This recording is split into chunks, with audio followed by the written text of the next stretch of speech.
যে কারণে চাইলেও পুরোপুরি খুলে দিতে পারছে না স্ট্রেইট অফ হরমুজ। এবার সেই কারণেই সামনে আসছে। যুক্তরাষ্ট্র ও ইসরায়েলের মধ্যে সংঘাত শুরুর পর গুরুত্বপূর্ণ এই আন্তর্জাতিক বাণিজ্য জলপথে অবরোধ জারি করে ইরান।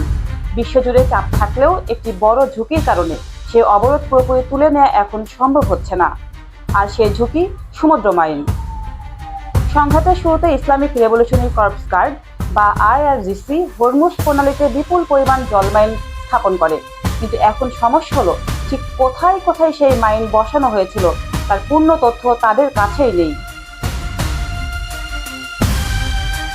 মার্কিন প্রতিরক্ষা কর্মকর্তাদের বরাত দিয়ে দ্য নিউ ইয়র্ক টাইমস জানিয়েছে, ছোট ছোট রণতরী ব্যবহার করে মাইন পাতা হয়েছিল, তবে সব স্থানে সঠিক রেকর্ড রাখা হয়নি বলেই ধারণা করা হচ্ছে।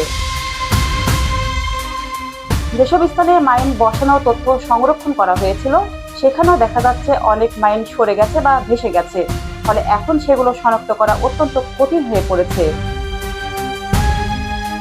এক মার্কিন কর্মকর্তার ভাষায়, হরমুজে এলোমেলোভাবে মাইন পেতেছে ইরান।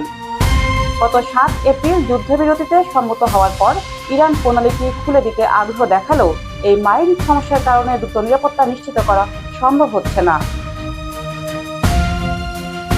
ফলে তেহরান ইতোমধ্যে জাহাজগুলোকে সতর্ক করে বিকল্প পথ ব্যবহারের আহ্বান জানিয়েছে। বিশ্বের অন্যতম গুরুত্বপূর্ণ এই জলপথ পারস্য উপসাগর ও আরব সাগরকে সংযুক্ত করা 167 কিলোমিটার দীর্ঘ হরমুজ প্রণালী বিশ্ব জ্বালানি বাণিজ্যের একটি বড় অংশ বহন করে। বিশেষজ্ঞদের মতে বৈশ্বিক তেল পরিবহনের প্রায় 25% এই পথ দিয়ে যায়।